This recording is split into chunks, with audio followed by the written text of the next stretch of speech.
नमस्ते। आज हम समझने जा रहे हैं दान के पीछे का हिसाब किताब। हाँ, वही हिसाब जो लाखों करोड़ों रुपयों से जुड़ा है, पर जिसके नियम सच कहूं तो बहुत कम लोग जानते हैं। हम सब कभी न कभी दान तो देते ही हैं, किसी मंदिर में, किसी चैरिटी को या किसी अच्छे काम के लिए बने फाउंडेशन को। पर कभी सोचा है कि इन संस्थाओं को जो ये लाखों करोड़ों रुपए मिलते हैं, उनका होता क्या है? सरकार इन पर टैक्स कैसे लगाती है? तो बस आज इसी गुत्थी को सुलझाते हैं। देखिए, ये टॉपिक थोड़ा कॉम्प्लेक्स है, तो इसे आसान बनाने के लिए हमने इसे 5 हिस्सों में बांटा है। सबसे पहले, ये चैरिटेबल ट्रस्ट आखिर है क्या? फिर वो कौन सा फॉर्मूला है जिससे इन्हें टैक्स में छूट मिलती है? इसके बाद हम दान और कमाई के नियमों को देखेंगे, फिर खर्च और बचत के, और आखिर में कि अगर नियम टूटे तो क्या होता है। तो चलिए शुरू करते हैं सबसे पहले सवाल से। कानून की नज़र में चैरिटेबल या धर्मार्थ का आखिर मतलब क्या है? तो देखिए, टैक्स में छूट ऐसे ही नहीं मिलती। किसी भी ट्रस्ट को एक धर्मार्थ उद्देश्य के लिए काम करना होता है। अब ये धर्मार्थ उद्देश्य क्या है?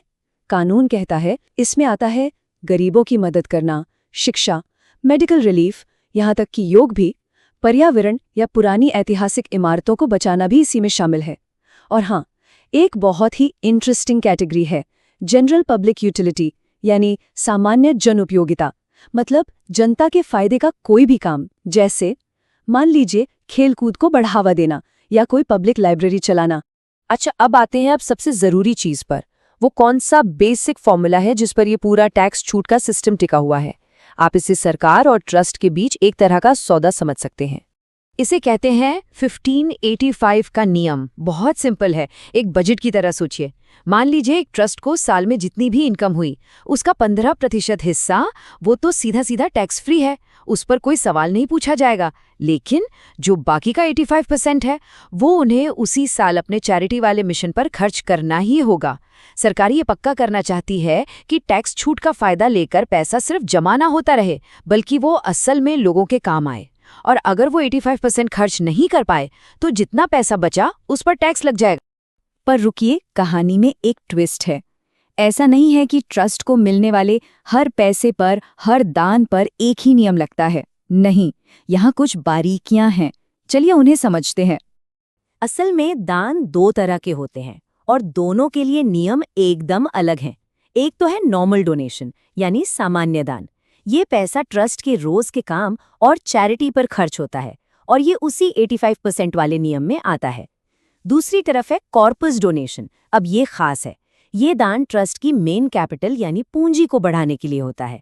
इस पैसे को आप खर्च नहीं कर सकते, इसे सिर्फ सरकार की बताई हुई सेफ जगहों पर इन्वेस्ट करना होता है। और अगर ऐसा किया गया तो ये पूरा का पूरा टैक्स फ्री हो जाता है।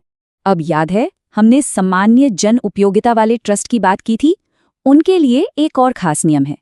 अगर ऐसा कोई ट्रस्ट कोई बिजनेस भी चलाता है, तो उस बिजनेस से होने वाली कमाई उसकी टोटल इनकम के 20% से ज्यादा नहीं हो सकती।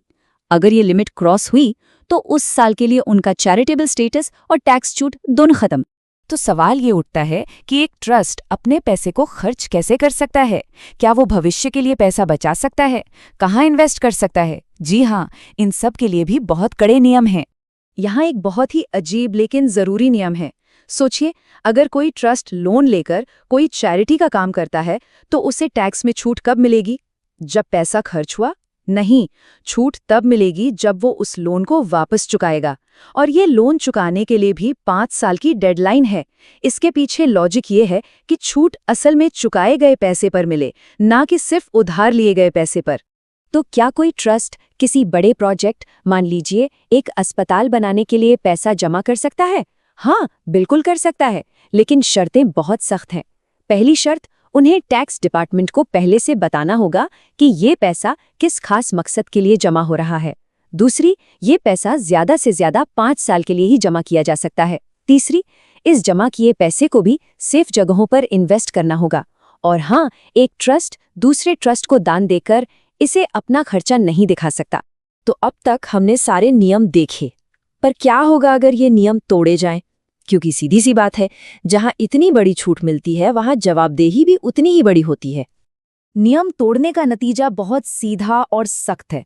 अगर ट्रस्ट का पैसा फाउंडर के अपने फायदे के लिए इस्तेमाल हुआ या कॉर्पस फंड को गलत जगह इन्वेस्ट कर दिया या जो पैसा जमा किया था उसे टाइम पे खर्च नहीं किया, किसी भी गलती पर सीधा सीधा 30% का भारी भरकम टैक्स लगता है। मैसेज एकदम क्लियर है, पारदर्शिता और नियमों का पालन सबसे ऊपर है। तो कुल मिला के देखें तो ये पूरा सिस्टम एक बैलेंस पर काम करता है। एक तरफ सरकार समाज सेवा के लिए ट्रस्ट को बड़ी टैक्स छूट देती है, तो दूसरी तरफ सरकार ये भी पक्का करती है कि हर नियम का पूरी ईमानदारी और पारदर्शिता से पालन हो, ताकि दान में मिला एक एक पैसा सही जगह सही काम में लगे। तो आखिर में एक सवाल मन में आता है, ये सिस्टम भरोसे पर बना है, लेकिन इसे लागू करने के लिए नियम बहुत कड़े हैं। तो क्या टैक्स छूट और इस जवाबदेही के बीच का ये जो संतुलन है, वो वाकई सही है? ये एक ऐसा सवाल है जो सोचने लायक है।